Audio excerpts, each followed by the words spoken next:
The rain in the valley didn't fall. It weightily hung in the air like a cold, wet wool blanket, pressing down on the jagged gray slate of the quarry. For 7 years, Julian had stared at those exact same stones. Every morning at 4:30 a.m., when the world was nothing but a silent, frozen void, his alarm would shatter the dark. His muscles would scream, a deep, tearing ache that had settled into his bones, and his mind would whisper the same seductive lie it whispered every single day. Just stay in bed. No one will care. You've given enough. But Julian didn't listen to the whisper. He couldn't afford to. 10 years earlier, Julian had been a runner. Not just a casual jogger, but a prodigy whose feet seemed to barely graze the earth. His community looked at him and saw a ticket out of their forgotten, impoverished town. His mother, working 2 jobs with hands raw from harsh cleaning chemicals, looked at him and saw a future where she could finally rest her weary joints. When Julian ran, he wasn't just chasing a finish line. He was carrying the hopes, dreams, and survival of everyone he loved. Then came the night of the crash. A blown tire on a rain-slicked highway, a sickening crunch of metal, and a darkness that lasted for 3 days in a sterile hospital room.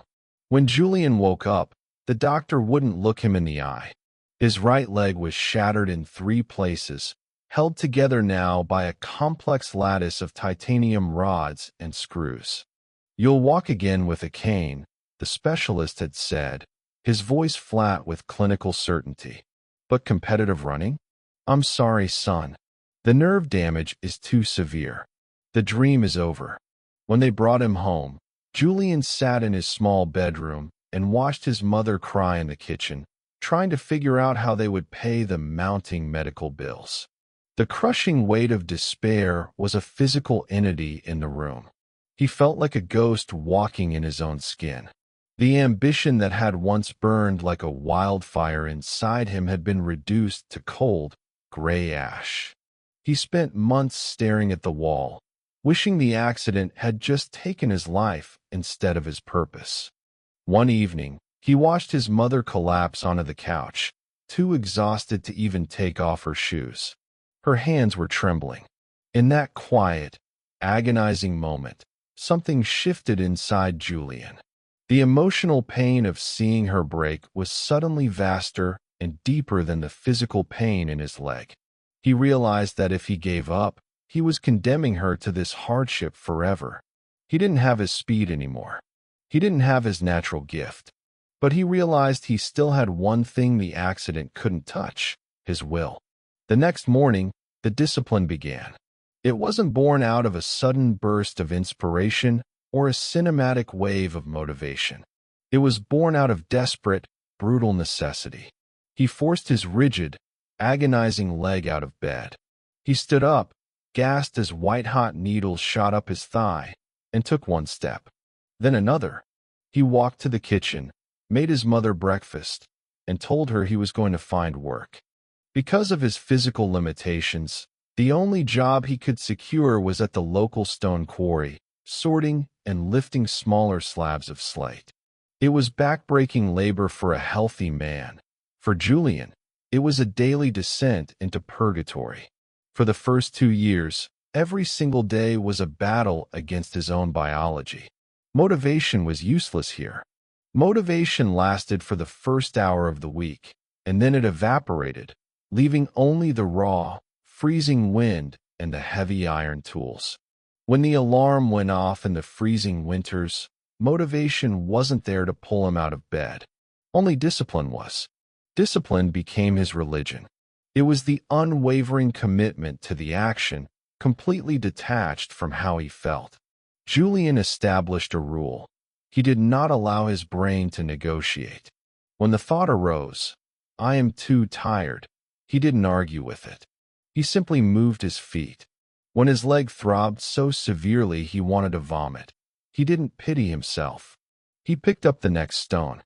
He began to use the quarry as his training ground. While the other workers took their breaks, Julian would stand against the stone wall, doing agonizing isometric squats to rebuild the atrophied muscle around the titanium rods. He would walk the perimeter of the pit, focusing entirely on his stride, forcing his brain to forge new neural pathways to his damaged leg. He failed thousands of times. He tripped, he fell into the mud, he bled, and he bore the silent scoffs of men who thought he was a fool chasing a ghost. One evening, after 5 years of this relentless routine, Julian tried to jog. He went to the old, abandoned dirt track behind the high school. The sun was setting, bleeding a deep crimson across the sky. He took a deep breath, closed his eyes, and pushed off. He managed 3 steps before his knee buckled, sending him crashing face first into the cinder track.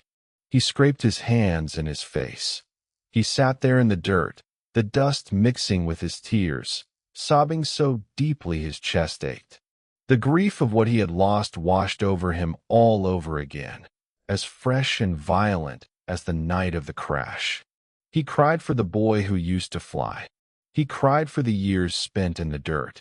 But then he looked at his hands.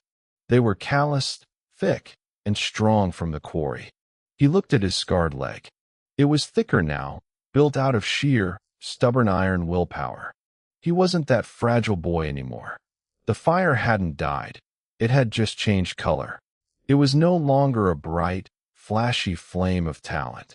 It was the deep, glowing, unstoppable heat of a furnace. He stood up. He wiped the blood from his cheek. And he tried again. 2 more years passed. 7 years total since he first walked into the quarry. 7 years of waking up at 4:30 a.m. 7 years of lifting stones.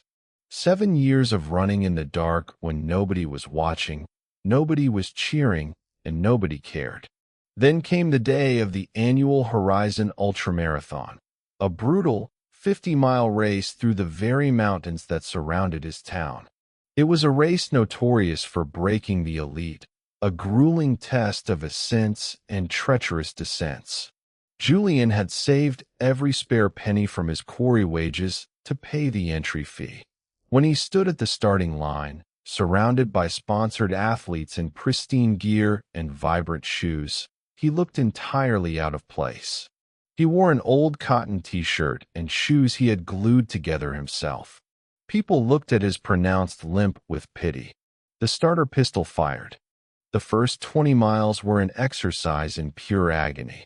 The pace was fast, and Julian fell far behind the pack. His titanium leg felt like a heavy anchor dragging through the mud. Every step sent a jolt of friction through his hip. The doubts came rushing back, screaming at him to stop, telling him he had already proven enough by just showing up. But Julian had a superpower that none of the elite runners possessed. He was intimately acquainted with suffering. They had trained in optimal conditions, fueled by nutritionists and cheered by fans. Julian had trained in the freezing dark, bleeding on slate rocks, crying alone on a dirt track. He had lived in the dark for 7 years. This race wasn't his punishment, it was his home. At mile 30, the mountain began to take its toll. The weather turned, dropping a torrential downpour onto the runners.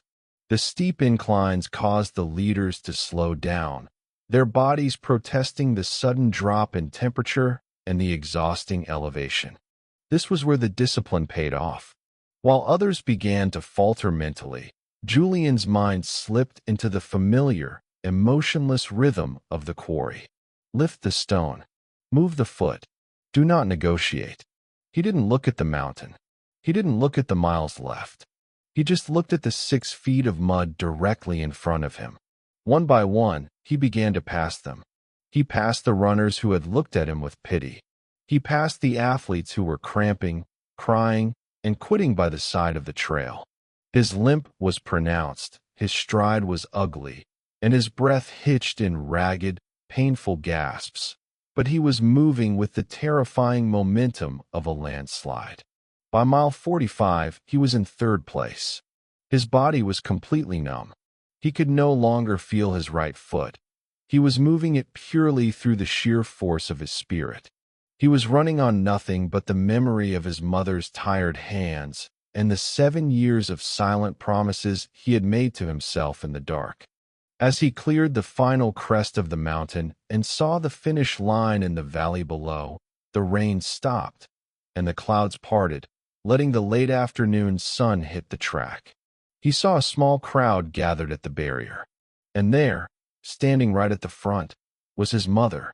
A primal, emotional roar tore from Julian's throat, a sound composed of 7 years of repressed pain, heartbreak, loneliness, and unmatched discipline. He didn't just run down that final hill. He flew. The limp vanished beneath the overwhelming torrent of adrenaline and soul.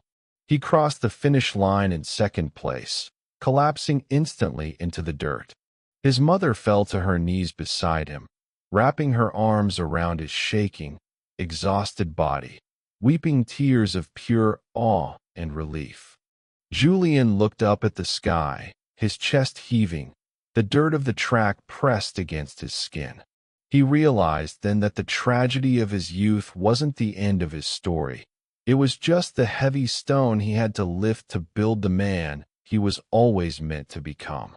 Motivation hadn't saved him. Talent hadn't saved him. It was the quiet, boring, painful choice to stand up and do the work when the world was dark and nobody was watching. Our channel is dropping.